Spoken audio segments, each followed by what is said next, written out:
Welcome to another episode of the CPG Guys podcast. Our co-hosts, Shri Rajagopalan and Peter V.S. Bond, explore how brands and retailers engage with consumers online, in-store, and everywhere in between. And now, here are Shri and Peter.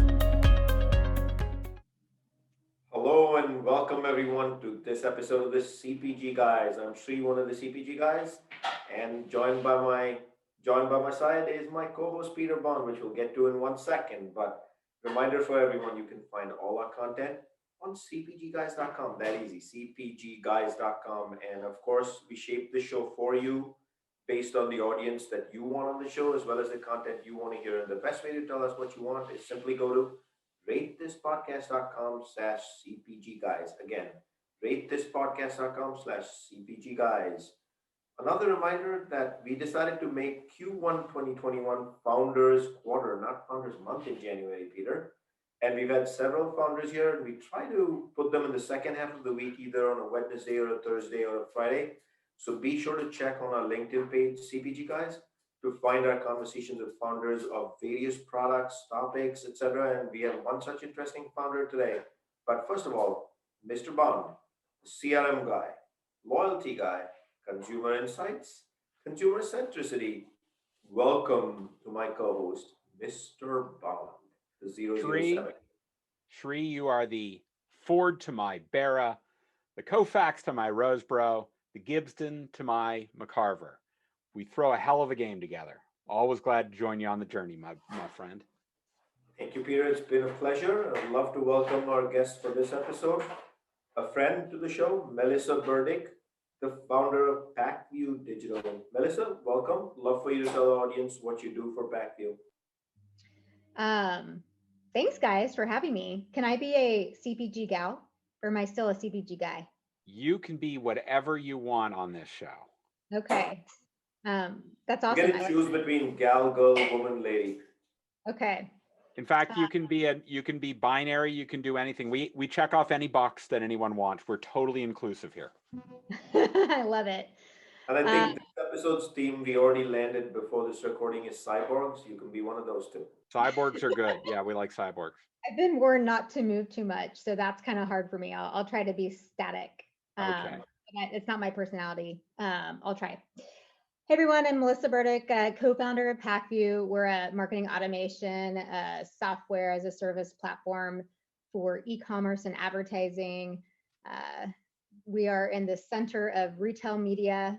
We've adopted all of these retailer platforms: Amazon, Walmart, Instacart, Criteo, which is Target, and Sam's Club, and just a very long list, Microsoft Shopping, eBay. And so our value prop is that we unify retail media. We have really advanced reporting that unifies all of these platforms. You can see all your KPIs and metrics, in addition to performing automated actions within advertising. So you have very efficient advertising spends.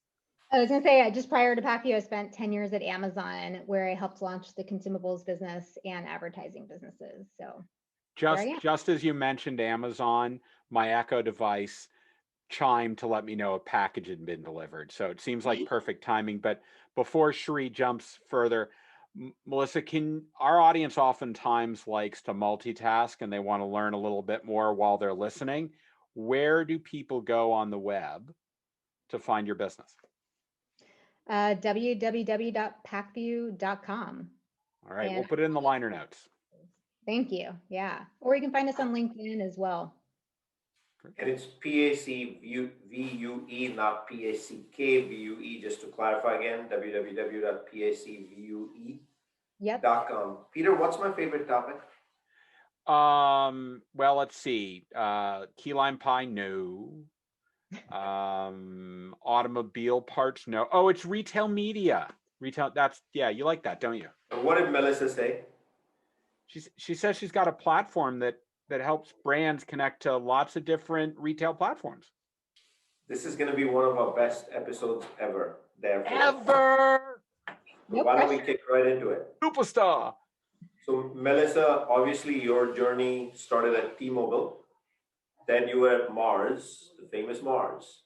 And then you spent quite a while at Amazon. And you've done interesting roles such as category management, which means you've actually touched the consumables business as a retail merchandiser to some extent. And then you spent a few years on the advertising side, 3 years on the advertising side, and here you are, Pacvue Digital. Tell us about the journey. How did one lead to the other, and why Pacvue Digital? Well, and you left one out, which was my first job out of school was Accenture. So I did the strategy consulting side, and actually, it was the original advertising effectiveness that was before e-commerce was a thing, back when I did that. But I think the net of it is Amazon. I like to say Amazon, my journey within e-commerce. It was back when e-commerce wasn't cool, and brands actually, especially in CPG space, didn't want to work with Amazon because it was too small. And so really I was a pioneer within e-commerce at Amazon, trying to figure out how you ship tubes of toothpaste properly across the internet. And then went into, before advertising was a thing, Unilever actually was one of my brands that I managed and helped launch on Amazon retail side. And they came to me and said, hey, we want to play the Dove Super Bowl commercial on your homepage. And that was before Amazon had an advertising offering. So I sold them a spot for a very cheap price, pointed to their products, and everything was out of stock. But it was a big win and kind of the start of this advertising offering on Amazon. Fast forward to where we are in Pacvue, again, having been a pioneer at Amazon and working within the ad space, I had access to the API in beta and really wanted to do my own thing. I met my partner who was able to bring to the table the ad tech expertise and development piece. And so we kind of combined his development and R&D expertise and my business side, and we created Pacvue right when all the APIs were just starting, and Amazon was the first to kind of create a self-service ad platform, and now everyone has kind of followed suit. And so really it was the understanding that you need technology to scale this business and advertising. We built this platform. Melissa, you had me at API. You had me at API. What is API, Peter? Appy? Appy? I don't know. Application. Is that a brand that sells beverages? Yeah, something like that. There used to be one in India called Appy, which would sell apple juice. Anyhow, so Melissa, we're an educational podcast. We like to talk about the guts of how things get done. So to that end, why don't you explain to our audience what Pacvue's space is, who are your customers, and then within your customers, who are typically the users, and then how retailers benefit from your solution in connecting brands to their platforms. Great questions. So Pacvue API is essentially programmatic access to data.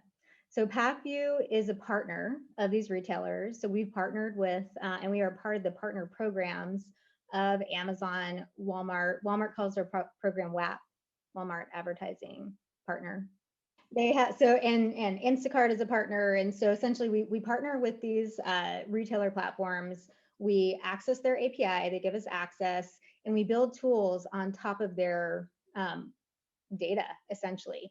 So instead of having to log into Amazon, Walmart, Instacart, Criteo, all of these different disparate UIs, which you can do, you have one screen to log into, which is Pacvue. You can see all your data and reporting in one place, and then you can do your campaign management all on the Pacvue platform. And so it's a really powerful kind of piece, especially when you're a brand and you have a little bit of ad spend on all these different platforms and a lot on Amazon. Just the ease of the work stream is a lot better for people. The ability to see all the data in one place is huge. Just to unify all this, KPIs and metrics and understand what's your ROAS across Amazon, Walmart, Instacart, how many impressions am I getting? What's my share of voice on all of these platforms? So that's what the Pacvue platform does. It sits on top of all these retailers and enables brands and agencies, and those are and sellers. So who is our partner? It's all of these people. It's anyone who is performing advertising. So whether it's a holding agency like a WPP or Publicis, whether it's a niche agency like a Beekeeper Marketing or Bobsled Marketing, or whether it's a brand directly like RB is a client, whoever is kind of actioning data is doing the advertising, but also from a reporting component, brands are also able to access their dashboard and see their data regardless of who's practicing it. So you're not a PIM. Nope. Because they deliver content to product pages, but you do have content assets that contribute to advertising campaigns, yes? Mm-hmm. So Salsify, like a lot of brands, when they're looking at their suite of technology that they're using, they might use us and they will use Salsify, for example, as their PIM. So we're part of the tech stack within this landscape. Melissa, so obviously the platform is all about advertising optimization at the end of the day and making a marketing mix work. Before I really take a deeper dive into the world of e-commerce and why retail media and what your platform offers is very important, I wanted to get to the mix question 1 second. So there's obviously the direct retail media aspects that the platform you've clearly identified does. What about Google, like Google Media or other forms of media like social, etc.? Mm-hmm. So that's on our roadmap. We will probably tackle Google and Facebook later this year. Right now, we're really focused. We really started on e-commerce and really perfecting e-commerce landscape, but we likely will expand to those offerings later this year. I'm going to come back to a deeper dive in D2C later, but let's just talk about, you use the word e-commerce. So let's talk about e-commerce, right? Obviously, e-commerce is not a new word. Amazon was a pioneer, but every retailer these days has e-commerce. They could be click and collect and a plethora of ways how e-commerce enablement takes place. One thing's clear: e-commerce is now in the strap plans of most CPG brands. Mm-hmm. What's your opinion, Melissa? Is it non-negotiable? Is it more the muscle power of small brands, large brands, mid-tier brands? And then what is Pacvue doing if it's important to contribute to this journey? Obviously, it's media optimization. Tell us more about media optimization as well. Yeah. So to answer your question, it's critical. It's table stakes now to have an e-commerce aspect. I was actually just talking to a very large brand this morning, and they said that Amazon will be their largest partner. I mean, out of everyone, like brick and mortar too. I was just shocked to hear that, that it will be their biggest partner. So, I think COVID, as you guys probably agree, has accelerated e-commerce sales. And, really interesting, you can't spend 18 months with new behaviors and not have these stick. And so there's new cohorts like the, older generation that maybe weren't as mature in e-commerce have been forced to use e-commerce.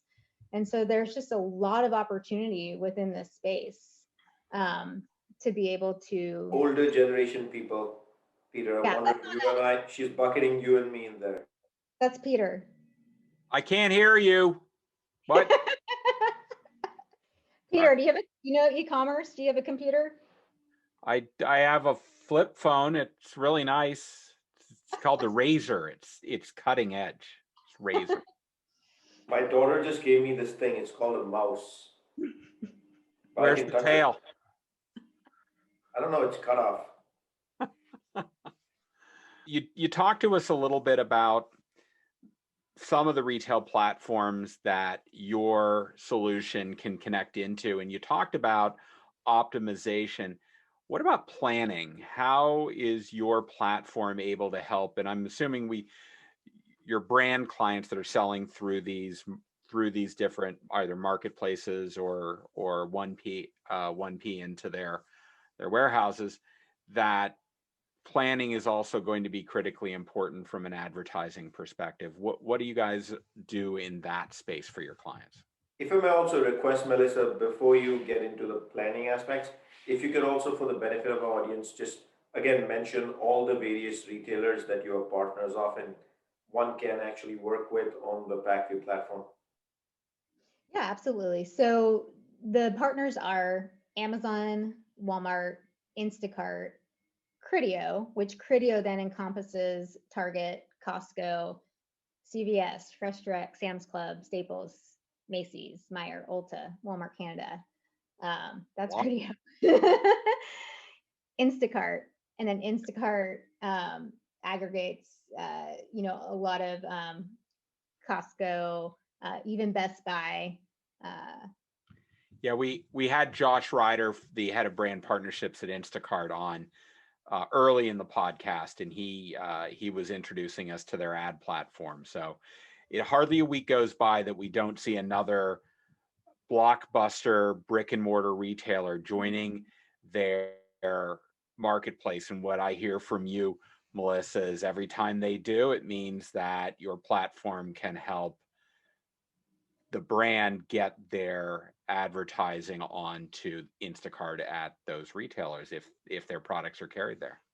Exactly. And then just to add to the list, we also have Microsoft Shopping and eBay. And then we will launch shortly Amazon DSP. So we have self-service ad tools that will launch for Amazon DSP in addition to Amazon Search. Essentially, if it's not a self-serve ad platform like Amazon and Walmart, these retailers you can access through, like a Criteo and Instacart. But it does seem like retail media is the thing this year is, becoming bigger and bigger, where essentially it's the way to pay to page one and into the hearts of consumers. So back to my original question about the planning aspect. What does your platform do to help brands beyond just optimize, but actually plan out their media spending? So let me start with the fact that the Amazon platform is the most mature, and we have the most data available through Amazon. We're hoping that more and more retailers will follow suit, but we do have, e-commerce data through Amazon, such as inventory and sales data. So we're able to integrate that into our tools and automation, so we can say things like, and this is not specifically planning, but it's more things around, hey, I only want to advertise items that have 6 weeks of cover, things like that. So you can actually automate decisions around inventory and sales. From a planning aspect, it's more around budget planning. So we have some tools that help people understand, if I spend this much money, what will my return be? How much money should I be spending? So we have budget planning tools. We are, there is this whole, kind of area around inventory forecasting and management. So we will continue to expand into these e-commerce planning tools as well. But we've really started on this advertising side. The other issue with, platforms is just the access to data, inventory and sales data. Amazon's the most robust, but not so much the case. There's no API access to some of that data set. So, we're hoping, and especially the brand community that's all listening to this podcast can tell the retailers how important it is to have, programmatic access to this data so that we can action it and create tools. So Melissa, a couple things came up from what you just mentioned. One is we talked planning very briefly. Is the platform a mix, kind of a retail media mix management and optimization platform, or can you actually do media buying and run campaigns directly from the platform into, say, an Amazon or any other retail ecosystem? Or is it one way where you feed the data for continuous optimization and analysis purposes? Yeah, so we're a campaign management platform. So we, you can do all your paid search bidding on our platform, and that feeds directly into Amazon, Walmart, and other platforms. DSP is another one that you can do campaign management and optimization for Amazon as well. In terms of your other question, I think that's a little bit more around like sales attribution and media mix modeling. Not yet. That is like the gold, North Star that people are still leveraging analytics around MMM models that they're accessing and then actioning. But really our platform is robust reporting, campaign optimization and automation, and leveraging all this e-commerce and advertising data. And are you able to share, Melissa, again, if you are able to, how many different brands are currently in the system and being optimized through the system? Or a relative scale of how large Pacvue's optimization ecosystem is? We have like 5,000 or 6,000 profiles at this point and growing. We are, in one of Instacart's biggest partners in terms of client growth. So we have a considerable amount of clients, both within, whether it's a holding agency and their clients or brands directly. And then of course these niche agencies have hundreds of brands that they're working on. So we've got a considerable amount of data flowing through our tools. And so we do produce reports, that benchmark reports each quarter to help brands understand how they can compare against cohorts. And do you actually have, obviously agencies would benefit significantly from a tool like this, but do you have self-service brands as well?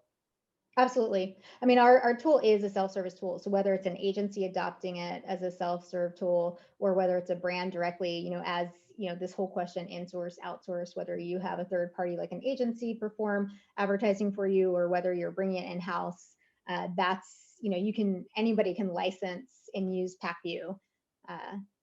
Yeah. And just appending to that, what I wanted to get to is the platform itself. I assume you're in touch with retailers all the time, and what's the continuous process of improvement of the platform itself? Like, how do you keep bringing value to your clients and brands and agencies? Yeah, that's a really great question, because on one hand, it's, continued adoption of what the retailers releasing themselves. So they have constant, and I haven't seen so much innovation from Amazon. I mean, every month it seems like there's a new beta that they're releasing. So one is, they have their own innovation and features that we've adopted. Two is they have special betas that we get access to early and be able to provide product feedback and integrate those. And then the third is our own product features and innovation. And so, the table stakes is just adopting what the retailers offer to everybody. And then we place on top of those things like day part bidding, or things like being able to bid based on share of voice, or being able to bid based on inventory. So additional features and functionality that you wouldn't have access to just by logging into the retailer platform. Our value proposition is, really, I call it, ninja savvy, the ability to be a ninja and beat your competition. That's right. By having better tools to be able to do that and scale your strategies. So, hey, I really want to do this, tell the machine, and the machine does it for you instead of having to manually do it. Peter, do you like media ninjas? I like any kind of ninja, Shri, just ninjas in general. I'm like teenage mutant ninjas that are in a turtle variety, but that's, anyhow, we'll move beyond that. Melissa, you mentioned earlier the fact that Amazon is a very mature e-commerce business. You have access to a tremendous amount of data.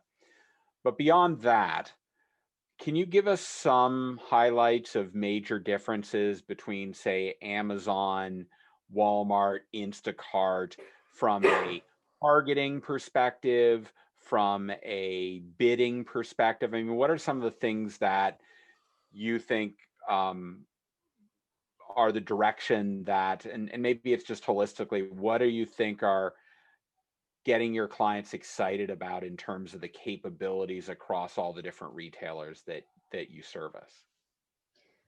That's a great question. The answer is pretty in the weeds, that, people may or may not care about unless you're an actual practitioner. But, things like Criteo is heading to more of a keyword based model, but right now it's not. So like everyone's kind of evolving their models to be, as advanced, I guess, as Amazon's is. Can you add negative keywords to your campaigns versus not? I mean, there's just like minutia details of each platform that you can and can't do, and that's why this is so hard to keep track of, because everyone's constantly changing. Instacart's algorithm is just week over week, they're just constantly changing what's available. So even just saying what's available today, I have to go check and understand what's the latest feature that they released or launched. But I think that at the end of the day, it's things like Walmart just announced a partnership with Trade Desk for their DSP. So, things like this, like Amazon's DSP is pretty robust. It's all about first party data. Walmart's, kind of getting into that space. So I think that, if you look at Amazon, they've just been at this the longest amount of time, and they have a lot of these robust features. And then you look at, Instacart that's also launched recently. Another example is like first party bid auction versus second party bid auction. So Amazon and Instacart are second party bid auctions. Walmart's a first party bid auction. So those are like the nuances of each of these platforms as they kind of evolve.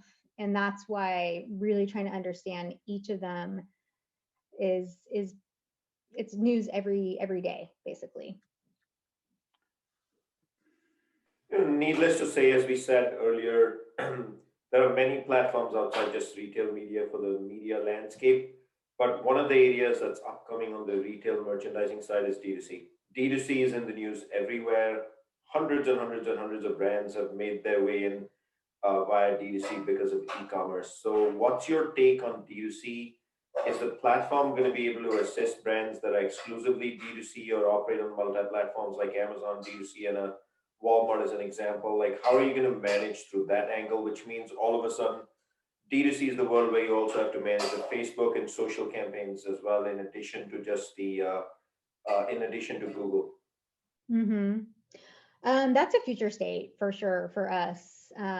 We mainly work within retail media platforms right now. DSP as a component of being able to work well with D2C, but otherwise, really, we're just focusing on these retailer platforms right now.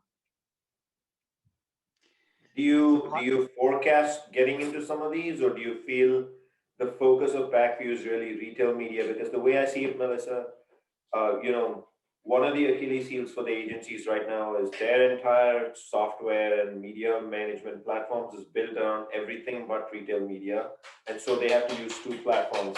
All of a sudden now they have the retail media optimization platform. They still have to use two. The winner here is the one that will create a unique everything. Mm-hmm. Yeah, absolutely. Like I said, it's definitely on our roadmap this summer to integrate the social component of this. So we will have that holistic viewpoint. What I have noticed though is that typically it's different teams working on these platforms. So usually it's a different, e-commerce team working within e-commerce, a different team working within social. But needless to say, it's great to have one consistent platform that speaks all languages. So that is what we plan to have available.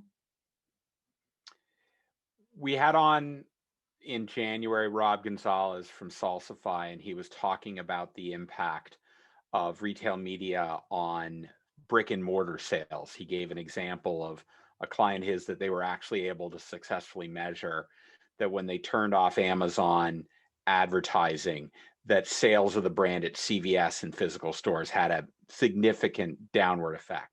So my question to you is, talking about the funnel when it comes to media, the old word terms of CPM, CTR, CVR, what's new and what is really the focus or should be the focus of brands as they start thinking about this, and how at all do you help them measure the entire omni-channel effect of their business beyond just what happened at that particular platform? Do you even get into kind of that in-store measurement aspect? Well, it is an interesting question. I think that we're still at early stages of the answer to that because people are still leveraging MMM models and studies to be able to assess the effectiveness of that. I believe Walmart has some offline online measurements in their API that we have access to, but those things are still very immature. And that is like such a huge story that Walmart has that I think will continue to play, which is that online offline impact that they have.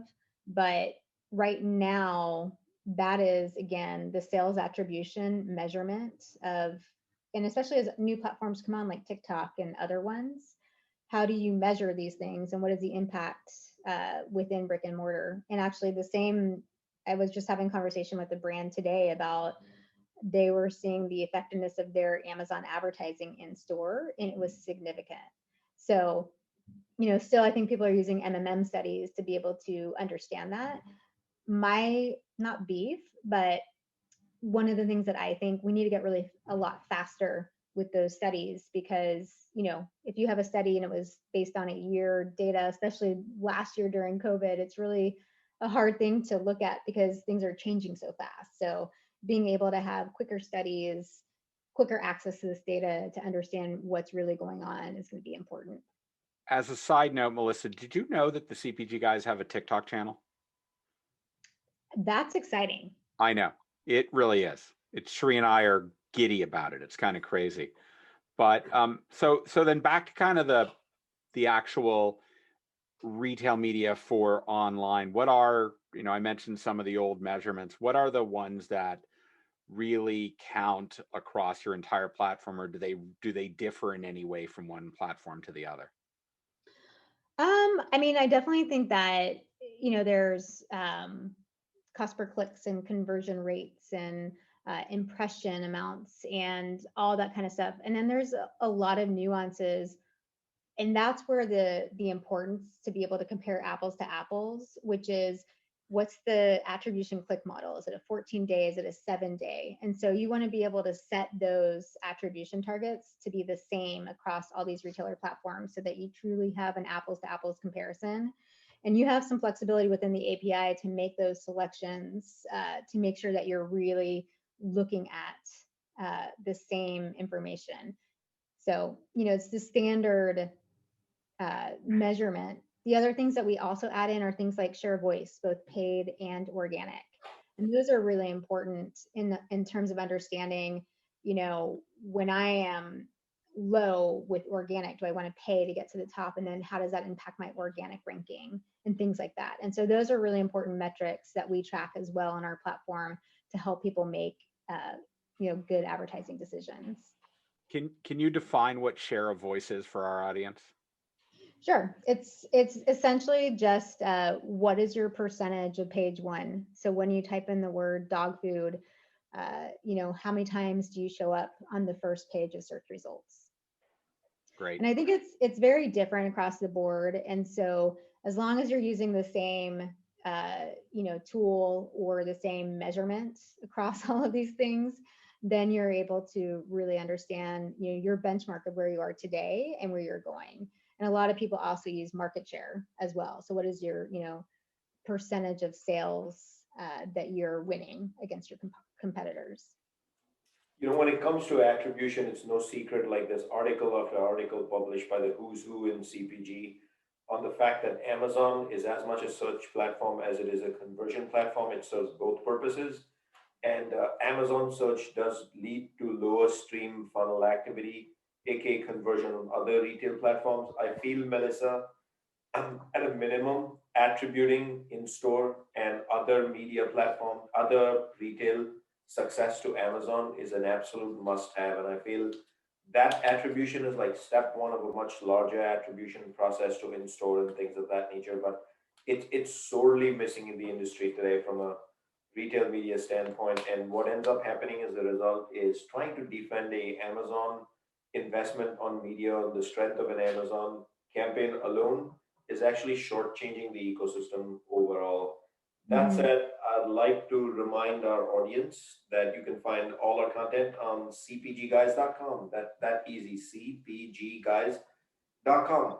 And Q1 2021 was Founders Month, where we're featuring founders, whether they're product founders, whether they're service industry founders in the CPG industry, on Wednesdays, Thursdays, or Fridays of a given week, or maybe even a Monday of a given week. So do listen. Don't forget retail founders, Shri. We had Chia, retail founders too. My apologies. We have several retail founders actually as well. Actual retailers, they could be pure plays, etc. And the best way for you guys to tell us what you want to hear and who you'd like to hear be on the show and what sort of content is most meaningful is simply go to ratethispodcast.com/CPG Guys. And we do have an Instagram channel, by the way. It's called CPG Guys. And every Monday, you can find Peter and my take on the four most newsworthy articles of the week that we filter through several to pick just our humble opinion on what's making waves for the previous week in the CPG and retail industry when it comes to digital transformation. Do listen in, Peter. A pleasure doing this with you week over week. Shri, this was absolutely wonderful. Another great educational episode where we really understood what the capabilities are, how brands can use it, and how they can make better investments to grow on all of these retail platforms. So thanks to Melissa for that. Melissa, thank you so much. And for the benefit of our audience, again, if they want to find you, what's the best way for them to find you? Yeah, find me on LinkedIn for Melissa Burdick, and find Pacvue at www.pacvue.com. Pacvue. I can't seem to say view. Pacvue.com. Folks, just go to the liner notes of the episode, people. Just go to the liner notes. There'll be a hyperlink. Makes it real easy. Don't have to worry about Shri mispronouncing everything. Folks, we'll see you next week on Monday. Bye.